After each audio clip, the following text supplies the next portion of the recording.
Time now for sports on 104.7 The Cave. Here's Ned Reynolds. Mike, the intern, Ned Reynolds, back in the studio on a Tuesday morning. Yesterday, the Boston Celtics took on the Golden State Warriors in San Francisco, Game 5. And right out of the gate, the Warriors just looked like they wanted it so much more than the Boston Celtics did. And this is even a game in which Stephen Curry did not have one of his great games. Matter of fact, that's the beauty of team sports, because you can rely on other stars, and Golden State has them. This guy's flown under the radar, Andrew Wiggins, and he is an outstanding player. He was the team's leading scorer last night with 26 and leading rebounder with 19. A lot of folks are saying, Andrew Wiggins? Gang, Andrew Wiggins was a great player for some KU Jayhawks teams. Only played just a short time for Bill Self, but declared for the NBA and has proven himself to be in the NBA. That's why Golden State wins this. Actually, Boston made a comeback in this game and took a 1-point lead at 72-71. That lasted about 30 seconds.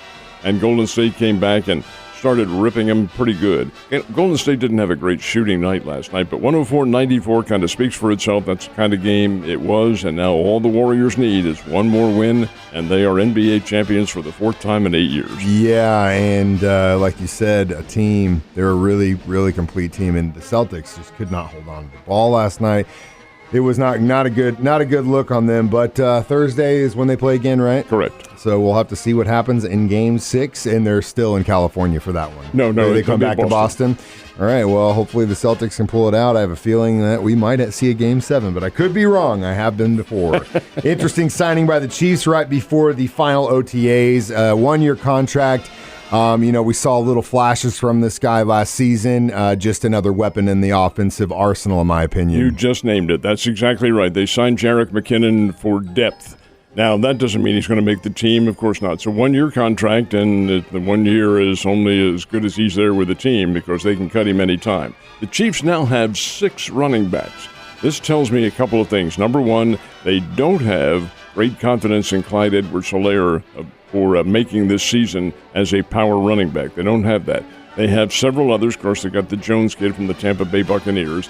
That's another one. Also signed a couple of rookies, but here they bring in McKinnon, who did have some bright moments toward the end of the year and in the playoffs last year. But Jerick McKinnon is also 30 years old. He's been around. He was a Vikings draft choice with them for 4 years, with the San Francisco 49ers for 3. So he has some wear and tear on that body, and he's not a very big body.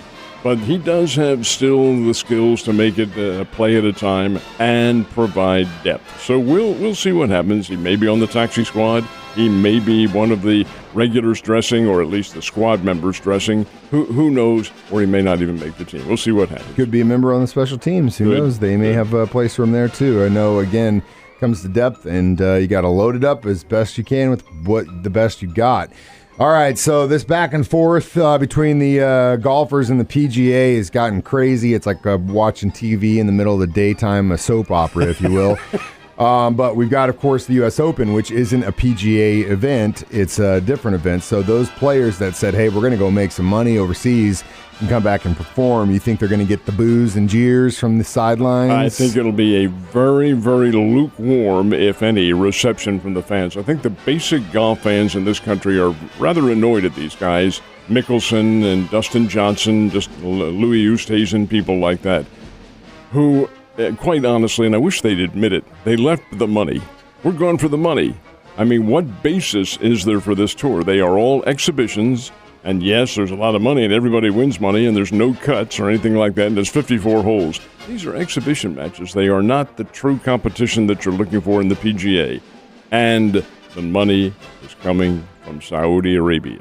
That is really a big no-no. Okay, Mickelson knew he was going to be grilled by the press when he showed up at Brookline, Massachusetts. Yes, that's where the U.S. Open is, and it begins on Thursday.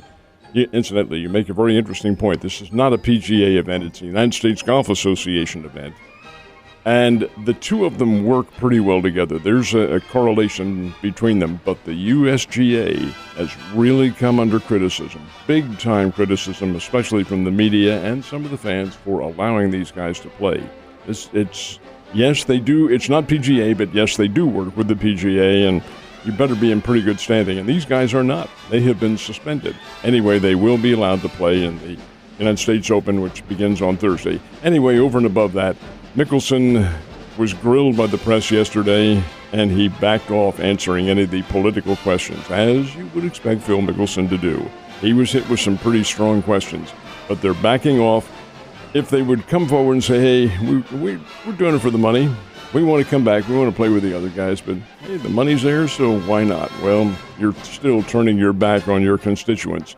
And of all people, Rory McIlroy, who's not an American, he's Irish, and an Irish citizen, really leveled a blast at this live. He said, this isn't worth the time. Yeah, a lot of money, but it's dirty money and things like that. So that's the way it's going to be at the U.S. Open when they're introduced to the galleries, and they will be, each of these golfers. I look for a very mild, if any, reception. I don't think for any boos. That's not gentlemanly in golf. Par for the course, if you will. In a sense. But I do look for criticism. So I also wanted to make this reference to, there are princes in Saudi Arabia, and some of these guys and gals have more money than we can even imagine. There are a lot of times where some of your favorite movie stars, musicians and stuff, they get flown over there to perform private party. I mean, they'll drop $20, $30, $40, $200, $500,000 for a one-night, 30-minute gig, and everyone across the world of any kind of fame have probably done it. So I just think it's interesting where, like, some of these bands have gone to play for a prince's private party, and no one says a word about it because they fly them in, they do it, they fly them out. It's private, no one knows. But then these guys are under scrutiny because they're doing it in a league. So it's just funny to me. They just have the spotlight on them as opposed to everybody else. It is entertainment, but it's sports, and that really presents a different motif. I think what bothers me mostly is the fact that these countries, these Middle Eastern countries, are very wealthy. They're wealthy because we're the ones who discovered it on their property. And what kind of credit does that have? Zero. Nope. So the Cardinals definitely need to pad their record now after some shaky series over the last week or so.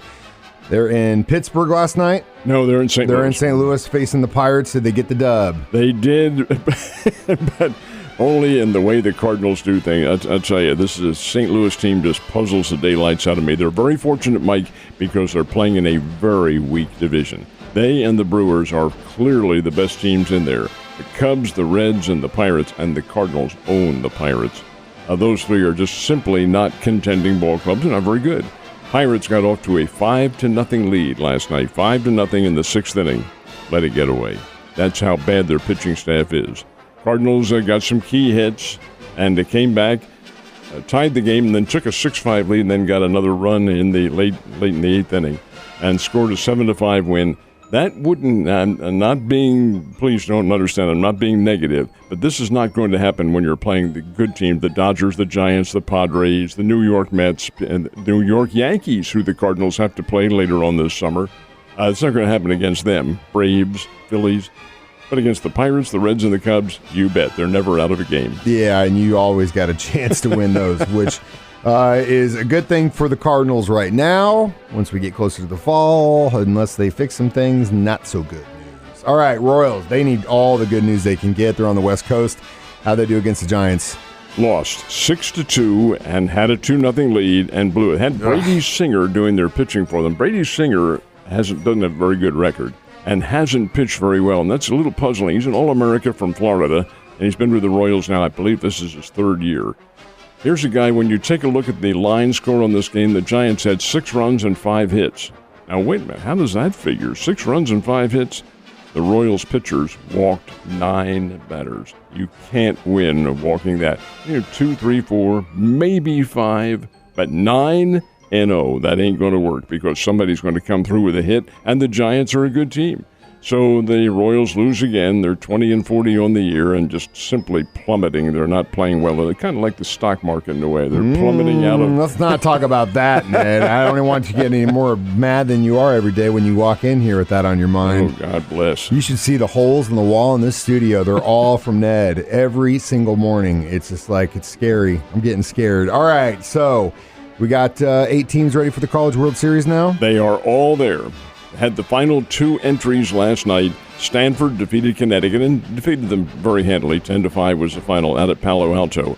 And then playing in Corvallis, Oregon State, which is a 4-time former national champion, lost to Auburn, and the Auburn team is very good. So now you have 8 teams, and Mike, how about this? Half of the field, 4 of the 8 teams are Southeastern Conference teams. That tells you something about that league, doesn't it? It'll be a lot of fun. Some good team area representatives. There's Oklahoma, there's Arkansas, there's Texas A&M. Notre Dame, Ole Miss, they're all in this thing. It's going to be a pretty good tournament. It will be, but man, that SEC dominators in the baseball world and football. Ned, you have a wonderful day, and I'm glad it's only 92 today.